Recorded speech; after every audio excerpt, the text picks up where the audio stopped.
Vairāk nekā 50 jaunieši ir pieteikušies misijām uz ārzemēm. Man ir tā privilēģija strādāt ar misiju vadītājiem, mentorēt viņus, dot padomus, iedrošināt. Un ir tik aizraujoši redzēt tās viņu augšas un lejas, tās izaicinājums ar komandu, ar emocijām. Un tieši tur arī būvējās, veidojās viņu raksturs un briedums. Es teicu, ka šogad nevadīšu nevienu misiju, bet Dievam ir cits plāns, un viņš uz mani un Agnes runāja, nē, jūs šogad vadīsiet misiju. Tā būs 6. misija, un mēs organizēsim augustā misiju priekš precētiem kristiešu pāriem, lai stiprinātu viņu laulības un lai dotu iespēju kā pārim doties un kalpot misijā Rumānijā. Jābec Dievam sacīja, kaut man svētīdams svētīt un paplašināt manas robežas. Pēdējās 7 nedēļās mēs esam bijuši 7 dažādās pilsētās, 7 dažādos pasākumos. Kopā ar Agnesi mēs bijām ielūgti pāru vakarā, un tas bija patiešām ļoti romantisks ar svecēm un pat dejām.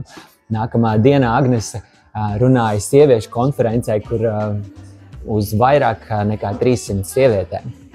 Un kopā ar Interu, manu kolēģi Exodus, mēs bijām luterāņu draudzē, kur mācījām par māceklību. Un ir notikušas arī 3 Exodus vadītāju skolas. Man īpaši prātā palicis kāds notikums no vadītāju skolas Bauskām, kad mēs slavējām, mācījāmies un arī gājām evaņģelizēt. Un kopā ar saviem komandas biedriem mēs izgājām ar tādu lielu tāfeli, dažādām bildītēm, lai uzsāktu sarunu ar cilvēkiem. Un kādā brīdī burtiski varēja redzēt, kā Dievs atved kādu jaunu puisi vārdā Jānis. Viņa sirds bija atvērta, un pēc dažiem brīžiem viņš uzticēja savu dzīvi Jēzum. Viņš negribēja iet prom, jo Dievs viņu turēja, un viņš vēl un vēl vēlējās kaut ko dzirdēt par Jēzu.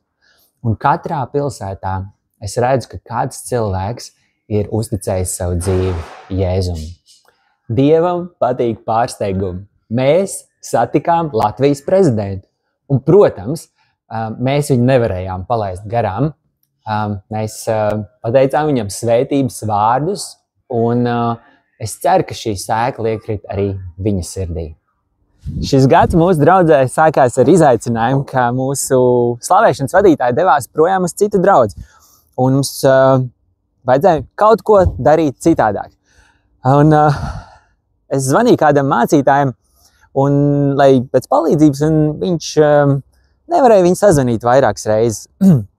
Bet pēc tam, kādā reizē, kad es biju pārtikas veikala autostāvlaukumā, es skatos, ka blakus mašīnā ir kāda sieviete, kur raud. Protams, kad es nevarēju paiet garām un pieklavēju pie loga, paprasīju, vai ir kāda veids, kā var palīdzēt, vai var aizlūgt par viņu, un izrādījās, viņa bija kristiete. Kā izrādījās? Nākošajā nedēļā, kad es zvanīju šim mācītājam, viņš saka, tu zini, kāda sieviete no mūsu draudzes dalījās ar liecību, ka viņa bija stāvlaukumā, raudāja un kāds pieklāvēja pie mašīnas loga. Protams, tu saproti šo stāstu. Un šobrīd šī draudze ir mums par lielu svētību, un reiz mēnesī ar slavēšanas grupu palīdz slavēšanā. Un mēs esam izmainījuši arī mazliet plānu, kad katru otro svētdienu ir kā dievkalpojums, un katru otro svētdienu ir kā bībeles studija. Un cilvēki patiesībā saka, ka viņi ļoti daudz saņem no šī jaunā veida. Dievam patīk paplašināt robežas, viņš patīk lietas ārpus tradicionāliem un pierastiem rāmjiem, un Dievam vienmēr ir kaut kas labs sagatavots, lai mūs svētītu. Lai Dievs tevi svētī, un paldies, ka tu esi ar mani šajā kalpošanā.